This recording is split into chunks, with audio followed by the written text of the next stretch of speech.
আসসালামু আলাইকুম। ভয়ের আড়ালে ভালোবাসা গল্পের 15 নাম্বার পার্ট।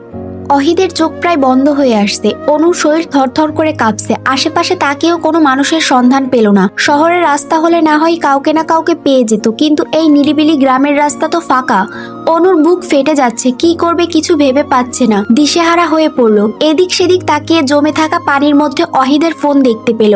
উঠে নিতে যাবে ঠিক তখনই অহিদ অনুকে আরো শক্ত করে জড়িয়ে ধরে। এভাবেই থাকো, কোথাও যাওয়ার দরকার নেই। এটা যদি হয় আমার শেষ নিঃশ্বাস, তো সেটুকু নিঃশ্বাস আমি আমার অভিমানের বুকে মাথা রেখেই নিতে চাই। অভিমানের বুকে কান পেতে শুনতে চাই হৃদয়ের বক্ষস্থলে আমার জন্য জমে থাকা হাজারো অভিমান। হ্যাঁ, অভিমান, কারণ ঘৃণা তো তোমার হৃদয়ে নেই। যা আছে সব অভিমানের আড়ালে জমে থাকা ভালোবাসা। তুমি কি শুনতে চাও আমার ভেতরে লুকিয়ে থাকা সুপ্ত অনুভূতি কি? তাহলে চোখ বন্ধ করে আমাকে অনুভব করো। বোকা মেয়ে উত্তর পেয়ে যাবে। আমি না জানলেও তুমি জেনে যাবে সেই অনুভূতির নাম। বলতে বলতে নেতিয়ে পড়লো অনুর বুকে। অনু চোখ খুলে কেঁপে উঠল। হঠাৎ কয়েক সেকেন্ডে অহিদের চোখ বন্ধ হয়ে যায়। অনু কাঁদতে কাঁদতে চিৎকার করে ওঠে, উঠুন, আপনি কথা বলছেন না কেন? চোখ খুলুন না, পাষাণ লোক আপনি, খুব খারাপ আপনি, আমায় ভয় দেখান না, চোখ খুলুন বলছি। অনু এলোপাথারি ঝাঁকাতে থাকে অহিদের বুক। কোনো সারা শব্দ নেই। অনু থরথর করে কাঁপতে কাঁপতে অহিদের পালস চেক করে। নাড়ি নেই, শ্বাস নেই, সব থেমে গেছে। তার নিথর দেহ রক্তাক্ত অবস্থায় মাটিতে মিশে আছে। তার মাথা কোলে নিয়ে অনু পাগলের মতো আর্তনাদ করেই যাচ্ছে। বারবার আর্তনাদ করে মানুষকে ডেকে যাচ্ছে, কেউ তার স্বামীকে বাঁচানোর জন্য এগিয়ে আসে না। অনুর গলা ভেঙে আসে, গলা ফেটে চিৎকার দিয়ে অহিদের বুকে কিল ঘুষি মারতে থাকে, কিন্তু কোনো লাভ হয় না। বৃষ্টির পানির সাথে মিশে যায় দুটো মানবের রক্ত আর কান্নার স্রোত। হঠাৎ দূরে গাড়ির হেডলাইট দেখা গেল। আলোটা কাছে আসতে আসতে ব্রিজের উপর থমকে দাঁড়ালো। অনুর মস্তিষ্ক সচল হলো। ছুটে গিয়ে চিৎকার করে বলল, থামেন থামেন প্লিজ, কেউ আছে, সাহায্য করুন প্লিজ। গাড়ির দরজা খুলে নামলো দুজন মানুষ। অনু চোখ তুলে তাকাতেই চমকে উঠল। তার মুখে আশার আলো ঝিলিক মেরে ওঠে। তার বাবা আফজাল খান। অনু ছুটে গিয়ে ঝাঁপিয়ে পড়লো তার বাবার বুকে। হাউমাউ করে কান্না করতে করতে বলে, আব্বু প্লিজ ওনাকে বাঁচাও, তাড়াতাড়ি ওনাকে গাড়িতে তুলো প্লিজ, হাসপাতাল নিতে হবে, অনেক দেরি হয়ে গেছে আব্বু প্লিজ। আফজাল খান গম্ভীর মুখে শুধু বলল, আসো। অনু আফজাল খানের হাত ধরে টেনে নিয়ে যেতে লাগলো অহিদের দিকে। হঠাৎ হাতে টান অনুভব করলো অনু। থেমে গেল অনুর চলতে থাকা পা। পিছে ঘুরে তাকিয়ে দেখে আফজাল খান তার হাত চেপে ধরেছে। কি হলো আব্বু, চলো। আফজাল খান গম্ভীর স্বরে বলল, বাড়ি চলো অনু, মরুক ওই জানোয়ারটা, তাকে বাঁচানোর কোনো দরকার নেই। অনু অবাক হয়ে তাকিয়ে থাকে।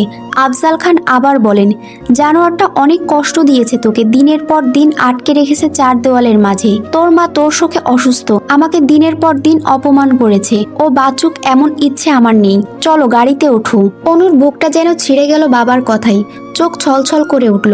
ধীরে ধীরে সে বাবার থেকে হাতটা ছাড়িয়ে নিল। বাবার চোখে চোখ রেখে কাঁপা অথচ কঠিন গলায় বলে উঠল, ছি, তুমি কি আমার বাবা? একটা মানুষ মৃত্যু যন্ত্রণায় ছটফট করছে আর তুমি আমায় নিয়ে পালাতে চাও? বিবেকে বাঁধছে না তোমার? অনু হাঁটু গেড়ে আবার অহিদের পাশে বসে পড়ল। তার গালে দৃঢ়তা, চোখে অসীম যন্ত্রণা। শুনে রাখো আব্বু, সে আমার স্বামী, তাকে বাঁচানো আমার দায়িত্ব। তার কিছু হলে আমি নিজেকে কখনো ক্ষমা করতে পারবো না। অনু অহিদের বুকে মাথা রাখলো। দুফোঁটা জল চোখ বেয়ে গড়িয়ে পড়লো। শান্ত স্বরে বলল, এত নিষ্ঠুর হইও না আব্বু, তুমি তো এত নিষ্ঠুর নও, তাহলে আজ কেন নিষ্ঠুরতার পরিচয় দিচ্ছ? অনুর কথায় মুহূর্তে চারপাশের বাতাস যেন জমে গেল। আফজাল খান থমকে দাঁড়িয়ে মেয়ের চোখের সেই গভীর দৃঢ়তা দেখে কিছুক্ষণ চুপ রইল।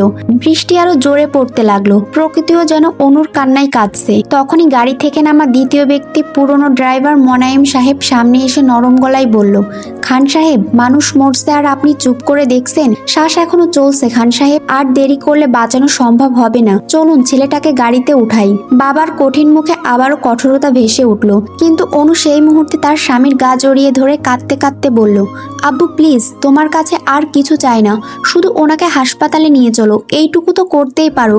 বাঁচতে দাও ওনাকে, আমি মরে যাব ওনাকে ছাড়া। তোমার মেয়ে যে তার বান্দিকারীকে ভালোবেসে ফেলেছে আব্বু, তার কষ্টে আমার বুকে ব্যথা হচ্ছে আব্বু, তুমি কি দেখতে পারছো না তোমার মেয়ের যন্ত্রণা? আফজাল খান একটা দীর্ঘ নিঃশ্বাস ফেললেন। চোখ বন্ধ করে মাথা নেড়ে বললেন, মোনায়েম তুলো তাকে দ্রুত।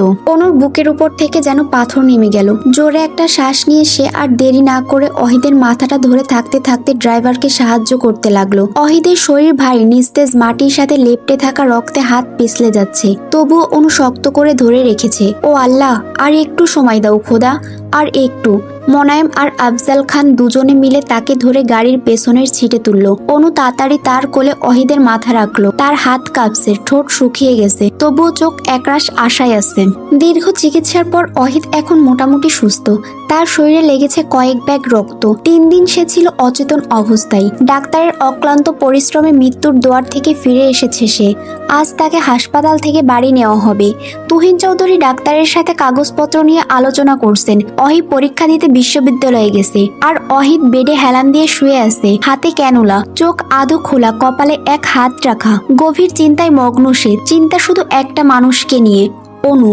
এই 17 দিনে অনু হাসপাতাল ছেড়ে এক ফোঁটাও বের হয়নি। সব সময় অহিদের পাশে থেকেছে। দিনরাত জেগে অহিদের সেবা করেছে আপ্রাণ। খাবার খাওয়ানো, শরীর মুছে দেওয়া, ওষুধ খাওয়ানো, সবকিছু সে নিজে করেছে। সেবাই নিজের যত্ন নিতেই ভুলে গেছে সে। চিকনি হ্যাংলা রোগা মেয়েটা আরো কেমন যেন শুকিয়ে গেছে।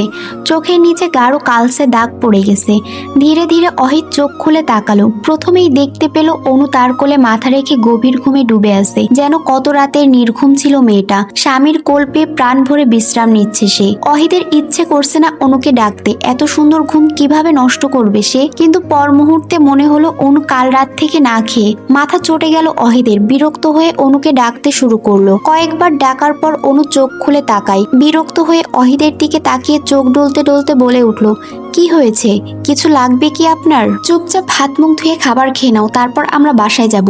অনু কিছু বলতে যাবে, ঠিক সেই মুহূর্তে কেবিনের দরজা খুলে ভেতরে ঢুকে পড়ে মেঘ। রাগ যেন অনুর মাথায় চড়ে বসে। এই নিয়ে কয়েকবার সে অহিদের সাথে দেখা করার জন্য হাসপাতালে এসেছে। প্রতিবার অনু সিকিউরিটি দিয়ে তাকে তাড়িয়ে দিয়েছে। এবার একেবারে কেবিনের ভিতরে ঢুকে পড়ছে। অহিদের শরীর রাগে তিরতির করে জ্বলে উঠছে। মুখ দিয়ে বিশ্রী ভাষায় গালি দিল। মেঘকে সামনে এগোতে দেখে উত্তেজিত হয়ে বেড থেকে উঠতে নিলে অনু চিৎকার করে বলে ওঠে, পাগল নাকি আপনি? উঠছেন কেন? এক্স এর প্রতি দরদ উতলে পড়ছে নাকি? চুপচাপ শুয়ে থাকুন। ঠান্ডা ধমক খেয়ে অহিদ গরম চোখে অনুর দিকে তাকাই, তবে মুখ দিয়ে কিছু বলল না। চুপচাপ তামাশা দেখতে শুরু করলো। মেঘ অহিদের সামনে দাঁড়িয়ে তার হাতের উপর হাত রাখে। অহিদ ঝামটি মেরে হাত দূরে সরিয়ে নেয়। কেমন আছো? বাকি কথা বলতে না দিয়ে অনু মেঘের হাত ধরে টানতে টানতে কেবিনের বাইরে বের করে দেয়। দাঁত চিবিয়ে চিবিয়ে বলে ওঠে, গেট আউট মিস্টার ঘসটি বেগম। দ্বিতীয়বার যেন আমার স্বামী ত্রিসীমানায় না দেখি, আর দেখলে চোখ উপড়ে নিব। ভুলে যাব তুমি আমার বোন।